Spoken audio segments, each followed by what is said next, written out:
সব থেকে আকর্ষণীয় তো ছিল আমাদের হাসু আপার ব্লাউজ।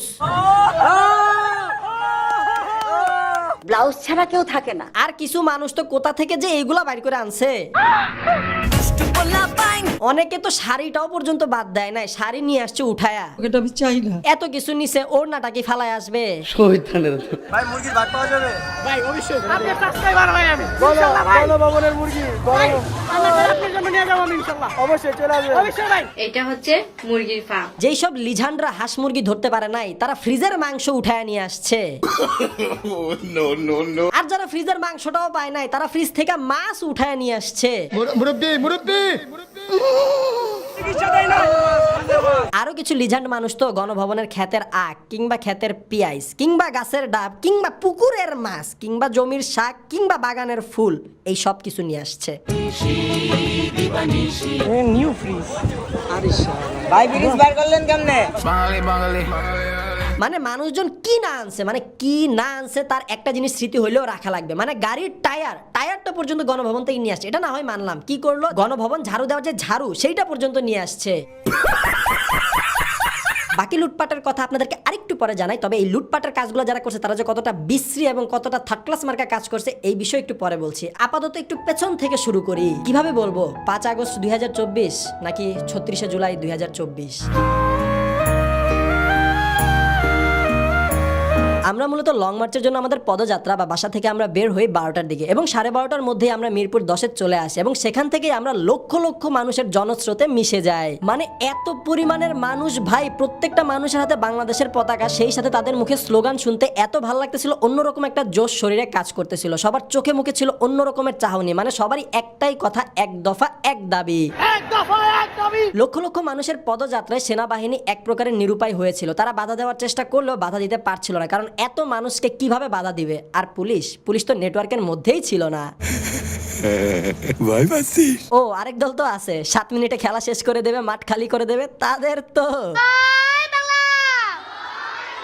আমি মূলত একা বের হই নাই, আমার বিতিক বাস টিমের সবাইকে নিয়ে, অর্থাৎ অফিসের সবাই আমরা একসাথে বের হয়ে মিছিলে যোগ দিয়েছিলাম। আমরা হেঁটে অনেক দূর আসার পর আগারগাঁও সিগন্যাল থেকে আমাদের সাথে যোগ দেয় আপনাদের সবার প্রিয় বা আপনাদের পছন্দের কন্টেন্ট ক্রিয়েটর সাজিদ হাসান মাহি। আমরা মূলত জনস্রোতের সাথে হাঁটতে হাঁটতে স্লোগান দিতে দিতে ফার্ম গেটের কাছাকাছি আসার সাথে সাথে একটা সুখবরের সুবাতাস পেয়ে যায়। 100% সত্যি। এবং ফার্ম গেট আসার পর আমরা দেখতে পাই সেনাবাহিনী পুরাপুরি জনগণের সাথে চলে এসেছে। ওইদিকে তো আমাদের মহিব ভাই সেনাবাহিনীর সাপোর্ট পেয়ে পুরা সেনাবাহিনীর কাছে চলে যায় তাদের সাথে কর্মর্দন করতে। আমাদের মূল টার্গেট ছিল শাহবাগ যাওয়া এবং শাহবাগ থেকে যে ডিসিশন আমরা পাই জনস্রোতের সাথে সেদিকেই এগোবো। কিন্তু আমরা কারওয়ান বাজার পৌঁছানোর সাথে সাথে সুখবরটা পেয়ে যাই। আর সুখবর আসার সাথে সাথেই দেখি কিছু মানুষ রাস্তায় বিজয়ের সালাত আদায় করা শুরু করে দিয়েছে। বিজয়ের নামাজ। বিজয়ের খবর পাওয়ার সাথে সাথে আমাদের মহিব ভাই রাস্তায় বসে পড়ে এবং আমাদের বলে আরেকটু অপেক্ষা কর, একটু জিরিয়ে নেই, তারপর গণভবন ঘেরাও দিমু। আমি খালি সকলের সহযোগিতা চাই। কারণ বাজার থেকে আমরা পিছের দিকে আবার ঘুরে যাই, গণভবনের দিকে হাঁটা দেই। আর আমরা হাঁটা দেওয়ার সময় খেয়াল করি লক্ষ লক্ষ মানুষ গণভবনের দিকে অগ্রসর হচ্ছে।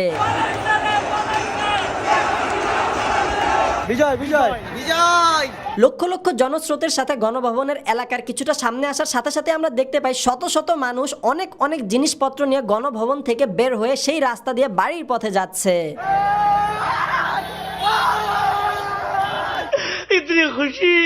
অনেক মানুষ তো আবার অত্যাধিক লিজান্ট, তারা বাসা থেকে লাগেজ নিয়ে আসছে যে লাগেজ ভরা মাল সামাল গণভবন থেকে লুট করে নিয়ে যাবে। আবার অনেক মানুষ তো অলরেডি গণভবনের লাগেজে গণভবনের জিনিসপত্র ভইরা লুট করে নিয়ে গেছে। আর যারা লাগেজ পায়নি তারা তো ব্যাগ ভরে লুটের জিনিসপত্র সব নিয়ে গেছে।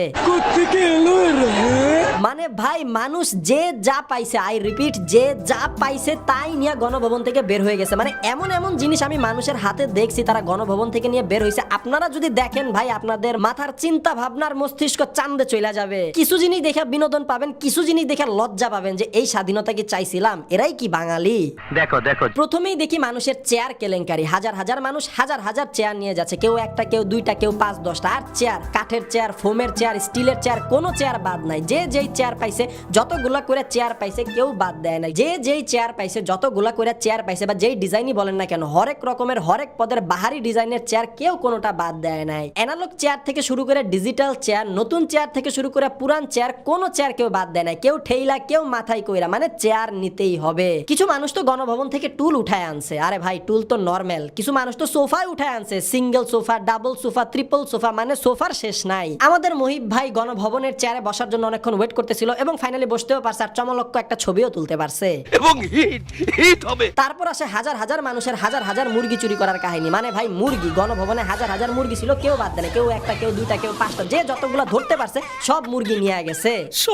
সব মুরগি নিয়ে চলে গেল স্যার। মুরগির পর আসে কবুতর, মানে কবুতরও বাদ দেয় না, গণভবনের কবুতর ধরে নিয়ে আসছে। আর ভাই হাঁস, হাঁসের কথা যদি বলি, চীনা হাঁস, মাইট্টা হাঁস, পাতি হাঁস, কোনো হাঁসই বাদ দেয় নাই। আমারটা হাঁস, রাজহাঁস, প্যাক প্যাক করে ডাকে। হাঁসের পরে আসে খরগোশ, খরগোশটাও পায় মানুষ নিয়ে গেছে। আর ভাই আসল কথা, ছাগল, গণভবনের ছাগল খাসি কিচ্ছু বাদ দেয় নাই। ছাগল ছাগল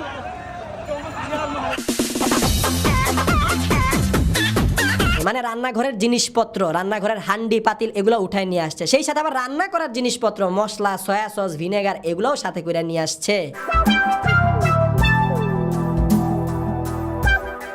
আরে ভাই এর তো পুরো লটারি লেগে গেছে, এক বগল একটা আস্ত খাসি, আরেক বগল একটা 20 ইঞ্চি টিভি, মানে কি লাগে এর। আর এর তো মনে হয় ডাবল লটারি, সেই লেভেলের একটা ট্রলির মতো চেয়ার পাইছে, আর তার উপর একটা 50 ইঞ্চি টিভি। গণভবনের সোফার ম্যাট্রেক্স কিংবা বিছানার তোষক কিছুই বাদ দেয় নাই কেউ। অনেকে তো আবার গণভবনের ম্যাট্রেক্স মাটিতে ফালাইয়া সেইটার উপর বানজি জাম্প দিয়া মনের ক্ষোভ মিটাইছে। যারা হাত দিয়ে পারছে হাত দিয়া জিনিস হাইটা নিয়ে গেছে, যারা হাত দিয়ে পারে নাই বড় বড় জিনিস রিক্সাই করে নিয়ে গেছে। আমরা খালি দেখতেছিলাম রিক্সার পর রিক্সা, মানুষজন যা পাইছে, এসি, এয়ার কুলার, ফ্যান। গণভবনের ভিতর যতগুলা টিউবলাইট ছিল, যারা খুলতে পারে নাই তারা ইনটেক টিউবলাইট গুলা নিয়ে গেছে। ফ্যানের মধ্যে আবার ভ্যারিয়েশন আছে, টেবিল ফ্যান, চার্জার ফ্যান কিংবা পাকিস্তানি ফ্যান, কোনো ফ্যানই বাদ দেয় নাই। আর ফ্যান যদি ভালো না হয়, নষ্ট ফ্যান, সেই নষ্ট ফ্যানটা পর্যন্ত নিয়ে আসছে। ভাই 16তম champions league Real Madrid. TV তো মনে হয় শত শত খুইলা নিয়ে আসছে, 20 ইঞ্চি থেকে শুরু করে 50 ইঞ্চি, কোনো টিভি বাদ দেয় নাই। আমার কথা হইছে স্ক্রু ড্রাইভার দিয়ে এত কঠিন ভাবে আটকানো টিভি এরা খুললো কিভাবে? কিছু সিলি জিনিস দেখেন, মানে মানুষ কি না আনছে, ঘড়ি, স্প্রে, মানে এয়ার ফ্রেশনার, গণভবন থেকে এয়ার ফ্রেশনার নিয়ে আসছে। তারপর সাদা টাওয়েল, ফিল্টার, জায়নামাজ, গণভবনের ল্যাম্প, বিছানার চাদর, জায়নামাজ এগুলা তো আছেই, বিছানার বালিশটা পর্যন্ত নিয়ে আসছে। এরে একবার দেখেন, টিস্যুর বক্স আনছে, ভিতরে টিস্যু নাই, তাও খালি টিস্যুর বক্সটা নিয়ে আসছে। शाबाश बेटा। বক্স উঠায় নিয়ে আসছে জামা কাপড় সহ। এক বান্দা তো আবার ঐতিহ্যবাহী নৌকাটাই নিয়ে আসছে বাইর কইরা।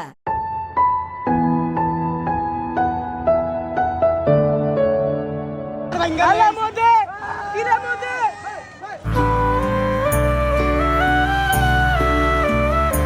চিন্তা করেন, যেই গণভবনে পাখিও ঢুকতে পারে না এবং যেই গণভবনের প্রোটেকশনের জন্য আলাদা একটা ব্যাটালিয়ান আছে, সেই গণভবনে মানুষজন পাখির মতো হুড়মুড় করে দেয়াল টপকায় গেট ভাঙা ঢুকতেছে। যারা গণভবনের গেট দিয়ে ঢুকতে পারে নাই তারা দেয়াল টপকাইছে, একদল দেয়ালের ওই পাশ থেকে সাপ্লাই দিছে, আরেক দল দেয়ালের এই পাশ থেকে গ্রহণ করছে। অনেক শৌখিন মানুষ তো আবার গণভবনের গাছ উঠায় নিয়ে আসছে টপ সহ। যারা সুন্দরভাবে টপ সহ গাছ উঠায় আনতে পারছে তারা তো জিঙ্গালালা, আর যারা টপ পায় নাই তারা শুধু গাছটাই মাটি থেকে উঠায় আনছে, রুকো যারা শেষ হয় নাই। আর যারা গাছও পায় নাই মাটিও পায় নাই, তারা মাটি ছাড়া টপটা পর্যন্ত নিয়ে আসছে।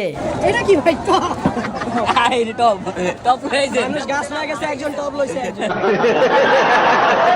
যাই হোক, আপনারা তো দেখলেন জনগণের হরিলুট। এখন আমার কথা হইছে ভাই, এই হরিলুটের কোনো দরকারই ছিল না। মানে এই জিনিসটা বহির্বিশ্বে বাংলাদেশকে কিভাবে রিপ্রেজেন্ট করবে আপনারাই চিন্তা করেন। আপনারা যে জিনিসগুলো নিয়ে আসলেন এগুলো তো একটাও আমাদের সরকারের টাকা দিয়ে কেনা না, এগুলো আমার আপনার টাকা দিয়ে কেনা জিনিসপত্র, এগুলো আপনারা উঠায় নিয়ে আসছেন। আরো কিছু ছাত্র ভাই ব্রাদারদের দেখতেছিলাম, তারা হরিলুট করা জিনিসপত্র যারা নিয়ে যাচ্ছিল তাদেরকে ধরে ধরে জিনিসগুলো রেখে জমা ছিল এবং পরবর্তীতে আবার গণভবনে ফেরত দিয়ে আসে। এখন কথা হচ্ছে, আমরা যদি এইরকম কাজকর্ম করি, এই স্বাধীনতাকে আমরা চাইছিলাম আন্দোলনের মাধ্যমে না। সবাইকে জানাই স্বাধীনতার শুভেচ্ছা। আমরা মিছিল থেকে বাসায় ফিরি 5টার দিকে এবং 5টার দিকে এলাকার কাছাকাছি এসে আমরা দুপুরের খাবারটা খাই। সব মিলিয়ে বলবো অনুভূতি এবং দিন দুইটাই খুব ভালো ছিল। বাংলাদেশের সামনের ভবিষ্যতের জন্য অনেক অনেক শুভকামনা জানাই। বাংলাদেশ যেন সুন্দরভাবে, সুন্দর পথে, সুন্দর মানুষ দ্বারা পরিচালিত হয়। এয়ারসেল খাইছি, রাবার বুলেট খাইছি, সার্থক। সামনের নতুন দিগন্তের শুভকামনা রেখে ভিডিওটা এখানে শেষ করছি। আপনারা সবাই ভালো থাকবেন, সুস্থ থাকবেন, দেখা হবে আপনাদের সাথে পরবর্তী ভিডিওতে খুব জলদি।